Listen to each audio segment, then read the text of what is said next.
l'invité de Hélène Matin. Comment réaligner corps, cœur et esprit et trouver un équilibre durable au quotidien? Adeline Blondiot, aujourd'hui sophrologue, publie chez Albin Michel Cheminer vers soi, ma méthode pour aligner tête, cœur, corps. Adeline Blondiot est notre invitée ce matin. Bonjour, bienvenue. Bonjour. On s'est perdu, Adeline Blondiot. On s'est perdu. Comment réaligner la tête, le corps et le cœur? On en a besoin. Oui, certaines personnes en ont besoin en tous les cas, et ça fait toujours du bien de faire un petit check pour voir comment on va. Alors, le chemin vers soi passe par le corps. Bon, ça, c'est quelque chose que j'ai appris avec votre livre, parce que moi, je pensais simplement qu'il fallait parfois vivre l'instant présent. C'est ce que l'on apprend très souvent. Et vous nous apprenez qu'en fait, il faut passer par le corps. Quel déclic a été pour vous, quel déclic corporel vous avez vécu pour justement réaliser qu'il fallait ce chemin-là? Alors, ce chemin-là, le fait de passer par le corps, c'est la méthode de la sophrologie qui a été créée et tissée par Alfonso Caicedo en 1960. Ouais. Et ça a créé un séisme dans le milieu psychiatrique, puisqu'il était neuropsychiatre, où on imposait aux gens des choses épouvantables, des électrochocs, des bains glacés, des camisoles, des choses comme ça. Et il s'est dit, mais il y a forcément une solution pour aller mieux, sans passer par toute cette violence. Donc il s'est renseigné, il a essayé plein de choses et il a tissé une méthode qui est psychocorporelle où on passe par le corps pour atteindre l'esprit. Et le fait de passer par le corps, ça vous permet, en respirant, en faisant des exercices, de sentir votre corps, d'oublier un petit peu tous les soucis que vous avez dans la tête et de reprendre la main sur une globalité, parce qu'on n'est pas... Il y a des gens qui vont dire, non mais moi, tu sais, je suis vraiment un esprit. Non mais moi, je suis vraiment dans le corps. Et en fait, on est tout. On est le corps, les émotions et la tête. Et l'idée, c'est vraiment de pouvoir utiliser une de ces parties, donc le corps, pour pouvoir réaligner tout et reprendre la main sur soi. C'est une méthode complète, votre livre. Vous présentez également 3 piliers: la responsabilisation, l'impermanence, la vigilance. Au quotidien, ce serait quoi lequel de ces 3 piliers est le plus difficile à perpétuer, à continuer? Alors ça, c'est le pacte que je propose. Quand on commence à vouloir prendre soin de soi, parfois on est un peu déstabilisé, parce qu'on nous dit tout le temps, mais prends soin de toi. Et puis on se dit, c'est prends soin de toi parce que j'ai pas envie de le faire, ou prends soin de toi parce que tu es précieux pour moi. Donc prendre soin de soi, ça va partir du fait de se responsabiliser. La plupart des gens, les gens vous disent, non mais oui, ça a pas marché, mais tu sais, il y avait machin qui était contre moi, et puis il y a eu ça. On vous explique tous les aléas. On vous dit pas, bon, voilà, ça c'est arrivé, j'avais pas envie que ça arrive de cette façon, j'ai eu un trauma, j'ai eu une galère, c'est ma vie, donc soit je décide d'être dans la place de la victime, ce qui est confortable, mais un certain temps seulement, et ce qui permet parfois de sortir de la place de la victime. Soit je me responsabilise et je prends les choses en main, et à chaque fois, c'est des micro-choix. Est-ce que je choisis, ou alors est-ce que je laisse choisir les autres pour moi?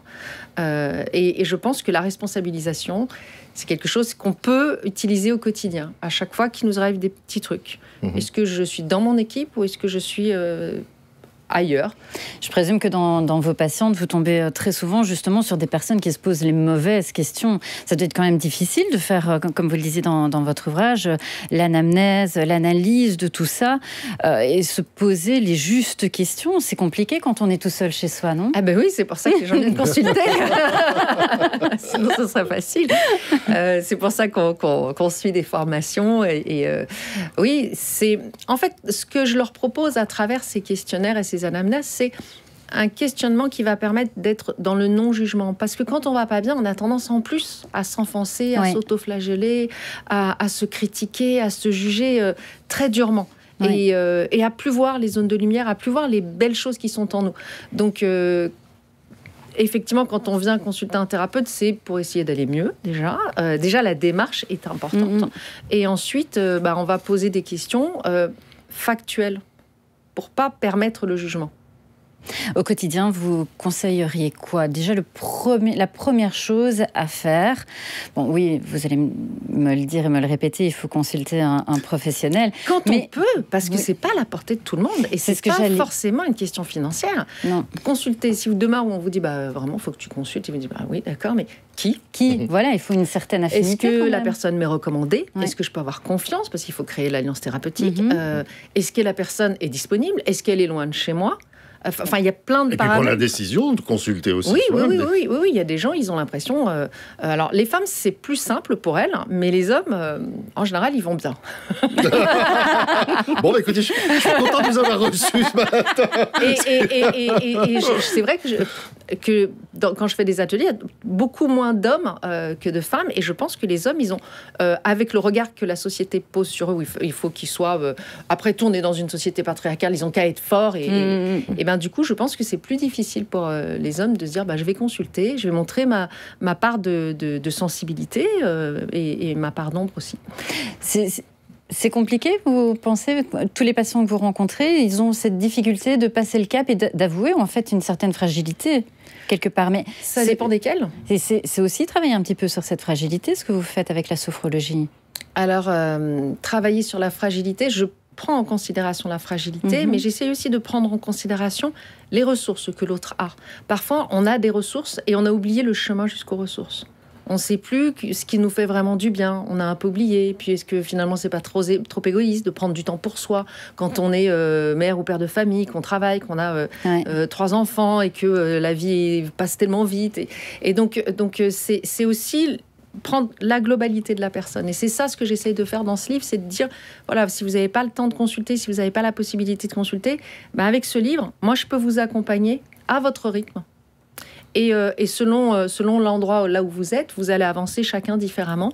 Et puis, je vais ajouter quelque chose, c'est que sur les réseaux sociaux, je suis quand même assez présente, je vais proposer régulièrement des rendez-vous pour qu'on puisse ensemble avancer et gratter sur les questions, les petites choses